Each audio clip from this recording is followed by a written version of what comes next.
நண்பர்கள் அனைவருக்கும் வணக்கம். ஒவ்வொரு நாளும் நம்ம ஆதி வர்மக்கலையிலிருந்து ஒவ்வொரு வர்ம பாயிண்ட் நம்ம பார்த்துட்டு வந்துருக்குறோம். அந்த வகையில் இன்றைக்கி நம்ம என்ன பார்க்க போகிறோம் அப்படின்னு சொல்லி பார்த்தீங்க அப்படின்னா, அதாவது மூச்சை ஆயிடுவாங்க. மூச்சை அப்படின்னா உயிர் போகிற தருவாய், சரிங்களா? மூச்சை ஆகிறதுக்கும் சாகிறதுக்கும் உடல்லிருந்து உயிர் வெளியே போயிருக்காது. அதே மாதிரி உயிர் இருக்கிறதுக்கும் முரண்பாடு பண்ணும். அதாவது சாக கிடக்கிற மனிதர்களை உழைக்க வைக்கிற ஒரு அருமையான ஒரு வர்ம பாயிண்ட், சரிங்களா? சாக கிடக்கிறவங்களையும் பிழைக்க வைக்கலாம். அதே மாதிரி மயக்கமானவங்களையும் அந்த மயக்க நிலையிலிருந்து விழிப்பு நிலைக்கு கொண்டு வரலாம். அதுக்கப்புறம் பார்த்தீங்க அப்படின்னா இந்த முகவாதம், சரிங்களா? முகவாதம் பார்த்திங்கன்னா வாய் கோணையாக இருக்கும், கண்ணை ஒரு சைடு மூடி இருப்பாங்க, அது ஒரு மாதிரி பண்ணுவாங்க. அதுக்கு எல்லாத்துக்குமே பார்த்திங்க அப்படின்னா இந்த வர்மம் நல்லா பிரத்தியமாக வேலை செய்யும். மெயினாக பார்த்திங்க அப்படின்னா மரண தருவாயில் இருக்கிறவங்களுக்கு இதை பயன்படுத்தலாம், சரிங்களா? அப்புறம் மயக்க நிலையில் இருக்கிறவங்களுக்கு இதை பயன்படுத்தலாம், சரிங்களா? இது இதில் ரொம்ப நான் சொல்லி கொடுக்குறேன் அப்படின்னு சொல்லிட்டு இதில் ரொம்ப ஃபாஸ்ட்டாக ஹெவியாக அந்த வர்ம பாயிண்ட் நீங்கள் ப்ரெஸ் பண்ணிடக்கூடாது.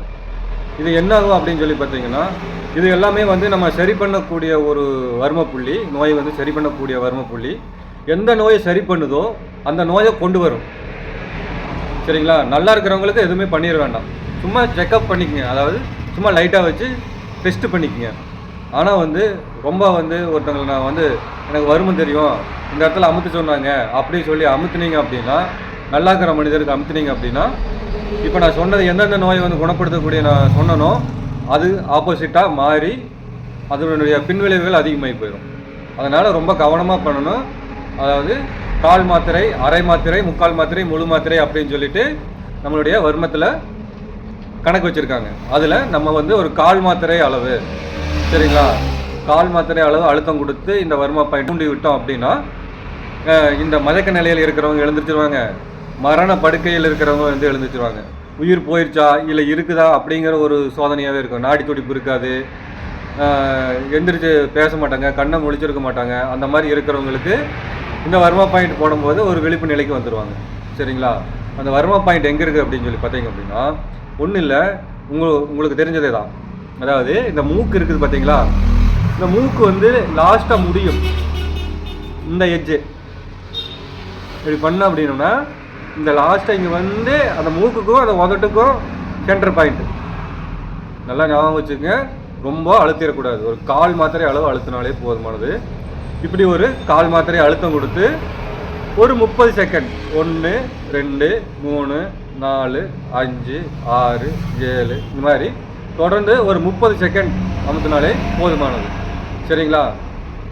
எனக்கு அவங்க வர்ம பாயிண்ட் சொல்லிட்டாங்க, நான் இவங்களை நான் பாதிப்பு ஏற்படணும் அப்படின்னு சொல்லி நீங்கள் நினச்சிங்க அப்படின்னா இது நிர்வாகம் பொறுப்பேற்றுக்காது, நாங்கள் பொறுப்பேற்றுக்க மாட்டோம். இது உயிரை காப்பாற்றக்கூடிய ஒரு கலை. இது ரொம்ப ஆபத்தான ஒரு கலையும் கூட, சரிங்களா? ரொம்ப ஆபத்தானது தான் மருத்துவத்துக்கு பயன்படுத்திட்டு இருக்கிறோம். நீங்கள் என்ன பண்ணுறீங்க அப்படின்னா அளவான அழுத்தம் கொடுத்து இந்த இடத்துல இந்த பாயிண்ட் இருக்குதா அப்படின்னு சொல்லி செக் பண்ணி பார்த்துக்குங்க. அதாவது இந்த ஸ்டேஜில், அதாவது மரண படுக்கையில் இருக்கிறவங்களுக்கு யூஸ் பண்ணிக்கலாம், மயக்கமானவங்களுக்கு யூஸ் பண்ணிக்கலாம். இந்த கோமா ஸ்டேஜெல்லாம் போகிறாங்க, படுத்த படுக்கையில் இருந்து கண்ணே விழிக்க மாட்டாங்க, மாத கணக்கில் கிடப்பாங்க. அப்போ அவங்களுக்கு இந்த வர்மா பாயிண்ட்ஸ் யூஸ் பண்ணிக்கலாம். முகவாதம், இந்த கண்ணு ஒரு மாதிரி பிடிச்சிக்கிறது, அதுக்கு எல்லாத்துக்குமே யூஸ் பண்ணிக்கலாம், சரிங்களா? இது ரொம்ப நல்லா இருக்கிற மனிதர்களுக்கு நீங்கள் ப்ரெஸ்ஸிங் அதிகமாக கொடுத்து நீங்கள் அழுத்தம் கொடுத்தீங்க அப்படின்னா, இப்போ நான் என்னென்ன சொன்னனோ அது பூராமே பின்விளைவுகளாக அமைஞ்சிடும். அப்போ இது உங்களுக்கு சரி பண்ண தெரியாது. இப்போ நாங்கள் இது படிச்சிருக்கிறதுனால இந்த பாயிண்ட் பாதிப்பு ஏற்பட்டுருச்சு அப்படின்னா எப்படி சரி பண்ணக்கூடிய ஒரு தன்மையை எங்களுக்கு எங்கள் மாஸ்டர், எங்கள் ஆசானர்கள் சொல்லி கொடுத்துருக்காங்க. அதை நாங்கள் இங்கே ரெடி பண்ணிடுவோம்.